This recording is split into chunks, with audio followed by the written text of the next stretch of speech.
Hello guys, today we will discuss about the apparatus for test and assays and the cleaning of the glasswares.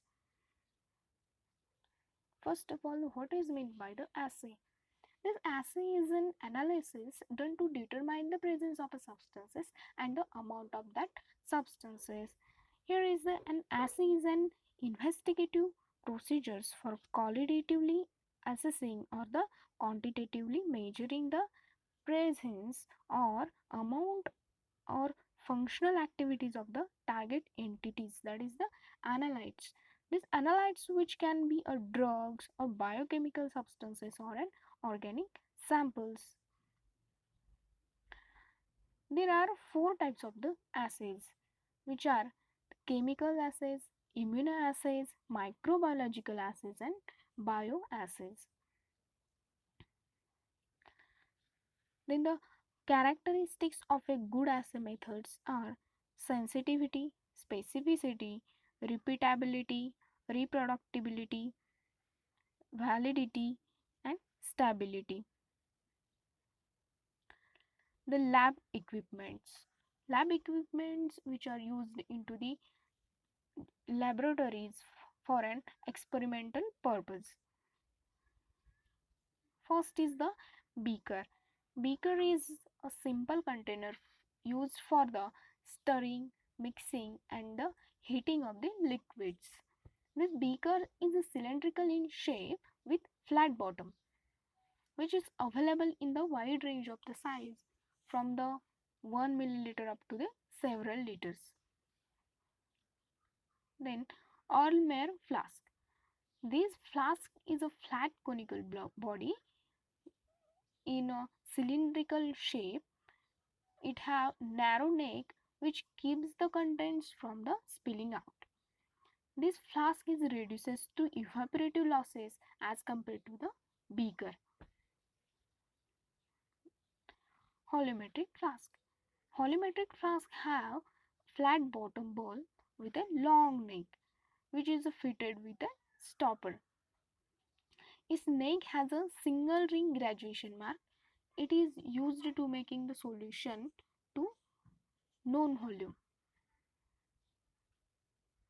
Next is the graduated cylinder. This graduated cylinder is used to accurate the major volume and it is a more accurate and precise than the your flask and beakers. Then test tubes. This test tubes is made up of the glass or the your clear plastic tubings. These test tubes are open at the top and usually with rounded U-shaped bottom. These test tubes are available in the various lengths and widths. Thermometer. This thermometer is used to measure the temperature of a substances. Then medicinal dropper. This dropper is usually glass tubes tapered to a narrow point and it is fitted with a rubber bulb at the top.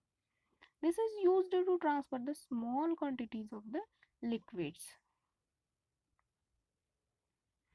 Then Bunsen burner. These laboratory equipments which produces a single open gas flame which is used for the heating purpose, sterilization and the combustion. Then burette. Burette is a cylindrical in shape with the volumetric graduation. It has a stopcock on the bottom of that burette. This burette is used to titration experiments. Wire mesh. Wire mesh is a semi-permeable barrier which is made up of the connected strands of metals, fibers or other flexible or ductile materials. Crucible. This crucibles is used for metal, glass and pigment productions.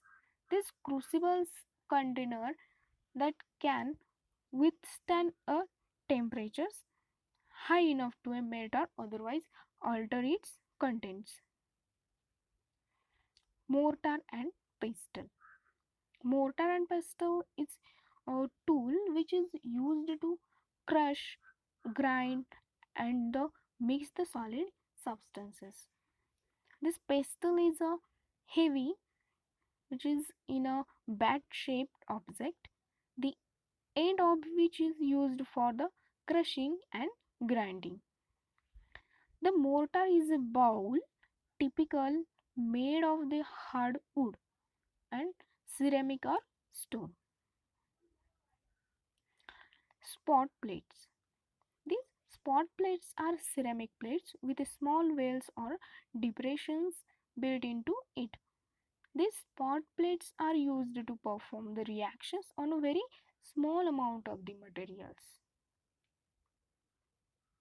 Evaporating dishes. Evaporating dish is porcelain or ceramic dish which is used to evaporate the excess of water, that is the other solvents also, to ensure that the concentrated solution or the dissolved substances is left down, left behind. That is the your solid part is remaining into the porcelain or evaporating dish. Then petri dish. Petri dish is a shallow glass or plastic cylindrical lidded dish that used to the culture cells. Then watch glass. Watch glass is circular, slightly curved, which is a piece of a glass. It is used in the chemistry as a surface to evaporate the liquids, which holds the solids while being weighed, or as a cover for a beaker. Then lab glass cleaning. Lab glass cleaning is a very important part into the laboratory. In lab glass cleaning, clean and residue free laboratory equipments are very important part of the laboratory. In that, the selection of the right type of the glass is a very necessary point. Then good practices. Good practices which includes that the products can be still be obtained with the same characteristics and dimensions ever after the many years.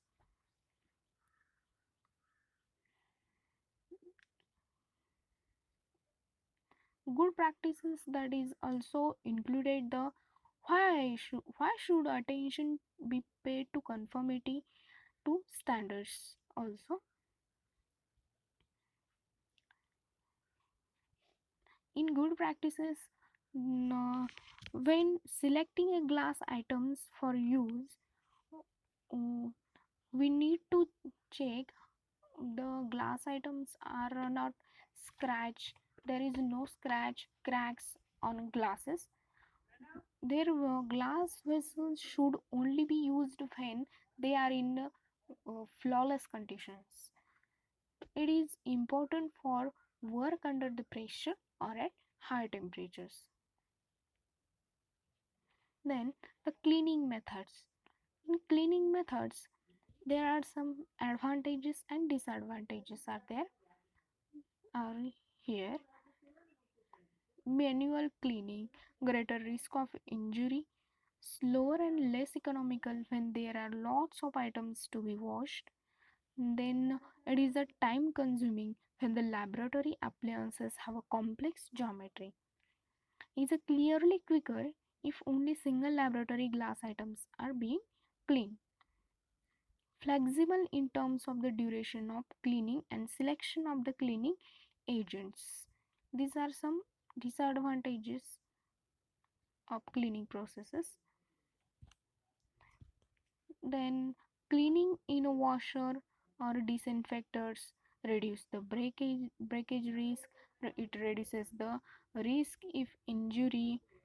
Then it have one more advantage is it saves the staff resources, It is quicker and more economical for large quantities of items to be washed, and these clinical processes which helpful for in terms of the duration of the cleaning and selection of the cleaning agents.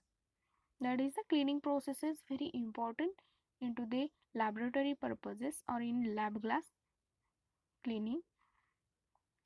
Then the in cleaning there are the types of the soilings. There are three types of the soiling. In that, first is the organic soiling. In organic soiling includes the peptides, proteins, fats or oils, carbohydrates or polysaccharides, organic coloring, pigment residues and felt tip residues, resins and paraffins. Next type of the soiling is inorganic soiling, which includes the carbonates, salts, metal oxides, watery solutions of inorganic acids, that is the hydrochloric and sulfuric acids, alkalis, that is sodium hydroxides, potassium hydroxides, and the salt solutions, that is the sodium chloride, sodium nitrate, FeCl2, etc. Next type is the microbiological residue. It includes the growth of that media, cell cultures and tissue residues, nutrient broth and microorganisms. Then cleaning agents which are used into the laboratory. The cleaning agents are suitable for the soilings. For alkaline cleaning agents are which are suitable for the denaturing and removal of the residues which contains the proteins, fats and the carbohydrates.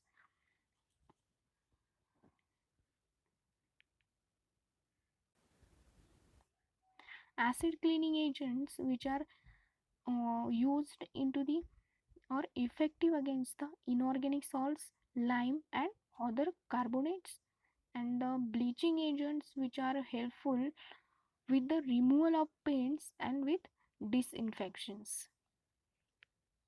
Thank you so much.